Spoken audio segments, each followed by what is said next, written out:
Fera, tudo bem com vocês? Hoje eu vou trazer uma videoaula sobre filosofia e química juntas. Vou mostrar para você, fera, que é possível sim juntar as provas de ciências humanas e ciências da natureza, certo? Então, fera, os assuntos que eu trago para vocês é átomo, certo? Atomística, a parte da química lá no início que estuda o átomo. E qual a relação que o átomo tem com a filosofia? Fera, tanto a filosofia quanto a teoria de um átomo nasceram no mesmo período, no mesmo tempo da história, certo? Lá na Idade Antiga, certo? Lá na Grécia. Lá na Grécia, certo? Mais especificamente onde? Na cidade de Mileto, certo? A filosofia, ela vai surgir, certo? Com o primeiro grupo de filósofos, que são os filósofos pré-socráticos. Fera, anota o que eu vou te falar. Filósofos pré-socráticos são aqueles que vieram antes de Sócrates, porém, são aqueles que também tiveram, estudaram ideias diferentes de Sócrates, certo? Porque Sócrates, ele vai estudar o homem, certo? E os pré-socráticos, eles não vão estudar o homem, ele vai estudar a physis. O que é a physis? É a física, é a natureza. Então, o primeiro objeto de estudo do homem na filosofia, dos primeiros filósofos, é elementos da natureza, certo? Da physis, ok? Então, a filosofia vai surgir nesse contexto de transição. Transição de quê? Transição de um mito, porque devemos levar em consideração que as primeiras civilizações usavam-se o mito como conhecimento para o surgimento da razão. Então, quando eu substituo o mito, aquela narrativa em crenças e tudo mais, e substituo todas essas narrativas pela razão, eu passo a ter compromisso com a verdade.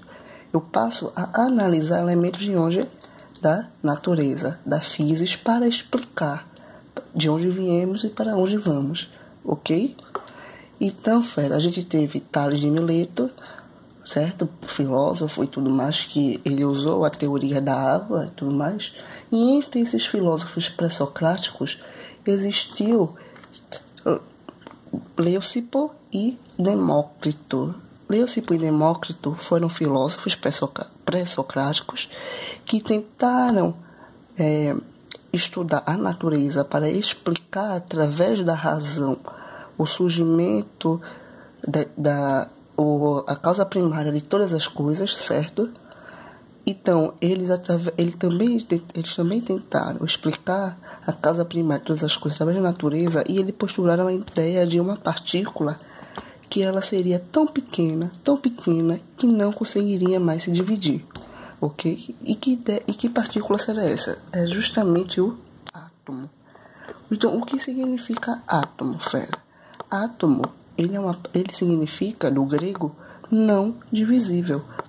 Tomo significa divisível e A é o prefixo de negação, ok, fera? Então vamos fazer uma recapitula.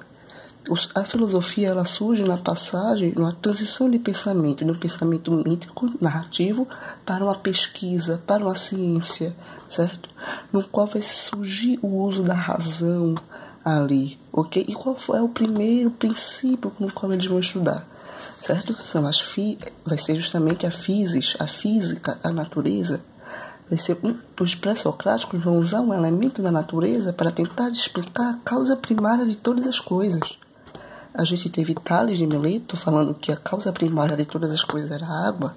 A gente teve Leucipo e Demócrito falando que a causa primária de todas as coisas era o átomo, certo? Eu vou ter algo grande que vai se quebrar, até chegar um momento em que não pode se dividir.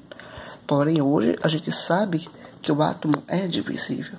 Mas levando em consideração os fatores sociais daquela época, não se tinha esse conhecimento, certo? Então chegamos no átomo. Vamos falar do átomo, não é isso? Fera.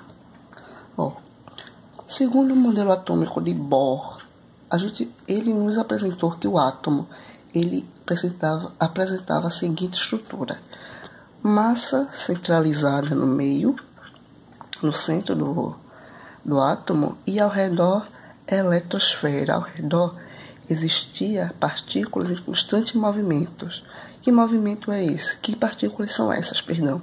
Os elétrons, certo? Então eu vou ter centralizado ali no centro do átomo, no núcleo, prótons e nêutrons, e ao redor dele, nos orbitais, eu vou ter os elétrons. Ok, fera? E o que é um orbital? Orbital é nada mais nada menos que a casa do elétron. É onde o elétron mora. Então, ao redor do núcleo, eu vou ter orbitais. Como vocês podem ver na imagem aqui, K, L, N, O, P e Q são níveis de energia. Por que níveis de energia, fera? Cada orbital vai ter uma capacidade energética, ok? Ou seja, cada orbital tem uma capacidade de energia. Então, dependendo da quantidade de energia que esse elétron possui, vai decidir se ele vai ficar nesse orbital ou vai pular de orbital, vai migrar de orbital, certo? Por exemplo, a orbital K possui uma capacidade X, mas ele recebe uma quantidade de energia Y, certo? Então ele não vai poder ficar no orbital K, ele vai ter que pular até o orbital que aguente a capacidade Y, certo? Então ocorre essa transição de orbitais de acordo com a quantidade de energia que esse átomo recebe. Fazendo a recapitula, átomo significa não divisível. Surgiu na Grécia, lá com os pré-socráticos, certo? Quando eles decidiram parar de usar a narrativa mítica para o uso da razão, certo? Do logos. Ok, fera? Então, quando esse meu átomo ele absorve uma quantidade X de energia, ok? Quando ele fica mais energético, ele pula de orbital. Porque aquele orbital não é capaz de sustentar tamanha energia. Okay? Então ele pula de orbital até chegar no orbital que ele consiga ficar estável ali, certo? Então quando ele pula e quando ele está voltando, fera, ele emite a energia em excesso na forma de um fóton de luz. Então o que é a luz que a gente vê? É nada mais nada menos que um elétron excitado. Um elétron que ele muda de orbital e quando volta libera energia, como vocês podem ver aqui na imagem. Ele sai do seu orbital, vem para outro. Quando ele volta, a energia em excesso, excedente, ele libera na forma de luz. Ok, fera? E claro que vocês já devem ter ouvido falar que todo elétron, o próton, ele possui cargas elétricas. O que é uma carga elétrica? Carga elétrica é o que vai dar a capacidade dele, certo? De transmitir energia, ok? E como é que eu calculo a quantidade de carga elétrica? Eu queria pedir licença à química e à filosofia para entrar em um tópico de física chamado eletrostática. Eletrostática é a parte da física elétrica que estuda a carga em repouso, certo? Então, se eu quiser calcular a quantidade dessa carga existente na minha partícula subatômica, ou seja, eu tenho o meu átomo no núcleo, eu tenho prótons e nêutrons, e na eletrosfera eu tenho elétrons. Se eu quiser calcular a quantidade de carga elétrica, tanto no meu núcleo quanto na minha eletrosfera, eu posso usar essa equaçãozinha aqui, onde que é a quantidade de carga elétrica, N é o número de partículas, seja prótons ou nêutrons, vezes o Ezinho. O Ezinho significa carga elementar. E como vocês podem ver, é uma constante, não muda. Pode ser positivo se for um próton e pode ser negativo se for um elétron. Ok, fera?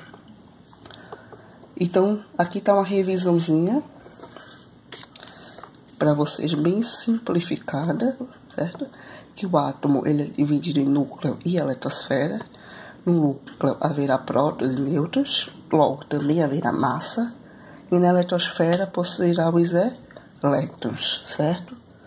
Porém, para você que vai prestar o Enem, certo?